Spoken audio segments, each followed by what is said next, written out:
Hello everyone, Desperation here. Listen, I understand that times are tough, and we all have the same question in mind, and you all know exactly what I'm talking about. Many of us feel like we're not being heard, and that the lore of this franchise is being milked and underutilized. Degraded, one might say. It feels like the glories of the past are well behind us, and what we have ahead of us is generic, overpriced slop. And today I want to talk about this because I feel like this topic is more nuanced than simply saying, oh, they don't know how to write test lore, or they haven't read their own lore, and they don't respect our franchise. Some developments have happened recently, and by recently I mean about a month ago, but I am just way too slow to cover anything, and I would like to talk about them as well. Is the lore of the Elder Scrolls being degraded and generalized? First of all, I want to get my definitions straight. What I mean when I'm saying is the lore being degraded is that already existing concepts are being made worse, and newly added concepts are nonsensical, uninspired, and contradicting with already existing concepts. Now, I understand that many people today have limited attention spans, so I will give my answer to this question now, and then I will explain why I believe this to be the case. And my answer to the question, is the Elder Scrolls lore being degraded, is yes, it absolutely is.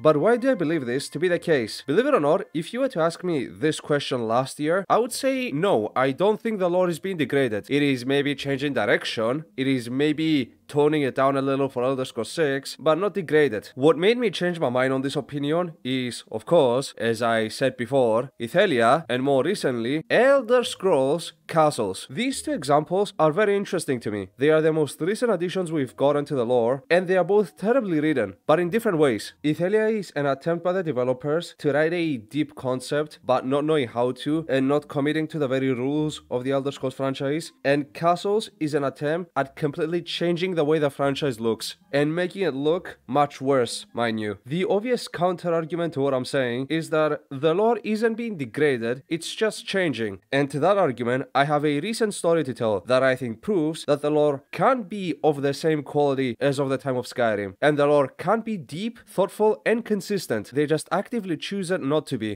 About a month ago, one of the absolute goats of the channel informed me that Andrew Youngs had left the ESO development team. Some say he was fired, others say he just left. I don't want to talk about that. Why does this matter? It matters because of who this guy was. This isn't a small writer. Think about the best moments in ESO lore. Chances are, he probably wrote them. Markath, banger, he wrote it. Sothasil's monologue, absolute masterpiece, he wrote it. Markmeyer, he worked on it. Along with writing some of the best books that ESO has to offer. I'm talking the 9 Coruscations, From Exile to Exodus, Sothasil and the Scribe, Spirits of Amun-Ra. TLDR, I consider this guy one of the best writers ESO had. I'm not gonna say that everything he wrote is flawless, but I will say that his writings are the most enjoyment I've had reading ESO as in ever. So what kind of interactions did this author have with the directors of ESO? Well, from what he says, absolute trash. As anyone who plays ESO knows, the last quest of the majority of the main quests, or various zones, ends with the NPCs clapping at the player, except in some rare occasions, you get some meaningful dialogue with some people, like how it happened in the Clockwork City DLC. The dialogue with Sothasil in the last quest of that place was, in my opinion, the best ESO writing we ever got, and Andrew Youngs wrote 100% of that. Now, here's what he had to say about it. Fun fact, directors hated the ending I pitched at first, and wanted a big Ewok party in the Brass Fortress. I was so adamant that we ended with an intimate solo conversation with Sothasil that I think they thought that I would quit if I didn't get my way. I stand by it. I cannot possibly imagine having at your disposal a franchise as expansive and as well written as Elder Scrolls. In my opinion, Elder Scrolls is one of the best fantasy franchises, second only to Lord of the Rings and maybe D&D. I cannot imagine having all this wealth of writing and going, brother, I want the same last quest, copy-pasted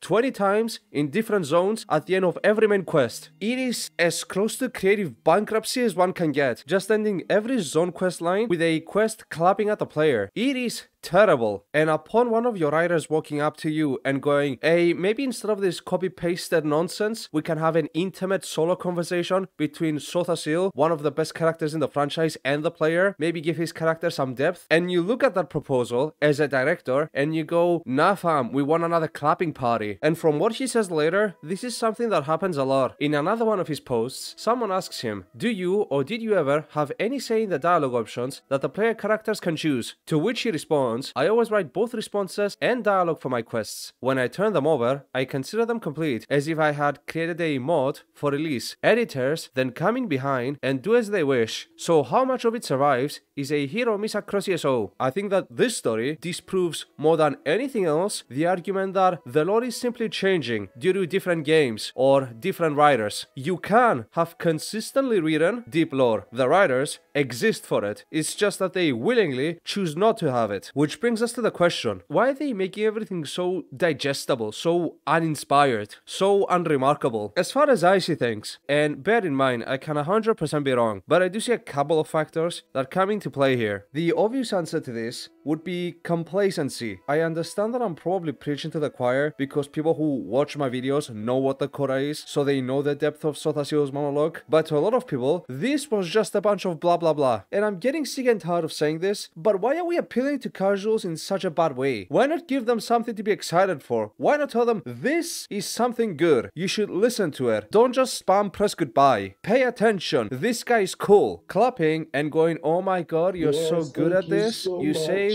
insert zone is a lot more rewarding on the surface than something like Sotasio's monologue. However, it doesn't mean that it should be preferred. I think that Zos and Bethesda has a very wrong conception about casual players. Casual does not mean I want everything chewed for me. Casual means I can only play like 1 hour a day, which is perfect and respectable. You don't see people, well, you don't see many people not buying Souls games because they're difficult or because they have too much depth going on. They deal with these things just fine. Most of them at least. And moreover, by making everything so bland and generic, you risk alienating your core player base. You know, the people that go out of their way to recommend your game, those monsters. Another factor that has to be addressed, and I feel like people aren't addressing it that much, is ego. I know that I'm getting kind of personal, and I don't intend to, but I genuinely believe that they have shown that this is definitely a factor. Rich Lambert, the creative director for ESO, said in a tweet the following: the joys of game development, or any creative for that matter. Player 1, this was the best story you've ever done. I loved every minute. Player 2, you all suck, have no talent. A monkey could write a better story. You should all be fired.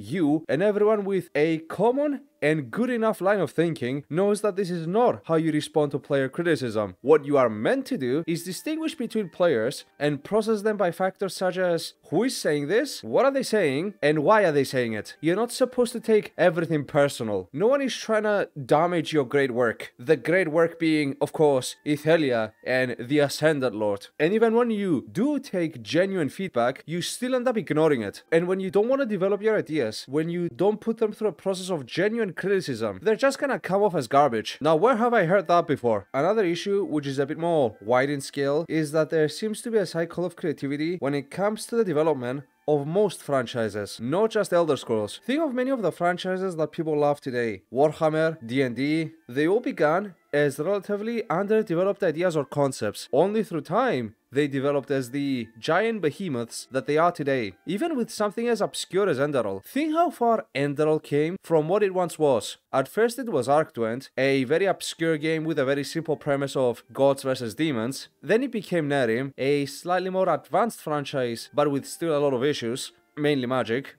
And then it became Enderal, one of the largest, best written mods ever made across all of gaming. Yet after all highs, eventually comes a low. After a point, it becomes a lot more convenient to milk the already existing creativity than to come up with new one. Further adding to that the fact that a new story might damage the already existing stories and might cause resentment amongst the player base, and you end up with franchises that haven't exactly fallen off, but they are definitely in a process of ongoing degradation. TLDR, at first there is an incentive to develop a franchise, but after one point, there is a different incentive to milk what has already been developed and not take many risks That, along with changing writers and projects, creates inconsistencies, lore degradation, and generalization as a franchise joins the pantheon of generic fantasy whatever, aka the Elder Scrolls castles. Where does all of this lead? Well, I'll tell you what, right? For this year, I am more excited about Olenvel and Dakota than I am about any Elder Scrolls 6 updates. When I think ahead, when I think about 2025, I don't think, oh boy, a new ESO expansion. I think, hell yeah, Glenmoril, Unslat, Skyblivion, Apotheosis. I am nervous about any new additions made by Bethesda and Zos at this point. Bethesda, Zosi, you're losing customers, buddy. Pessimism cannot be good for business or help you run a good ad campaign. Go to the comments section of my video about the Elder Scrolls mobile games or the Elder Scrolls Castles announcement. Those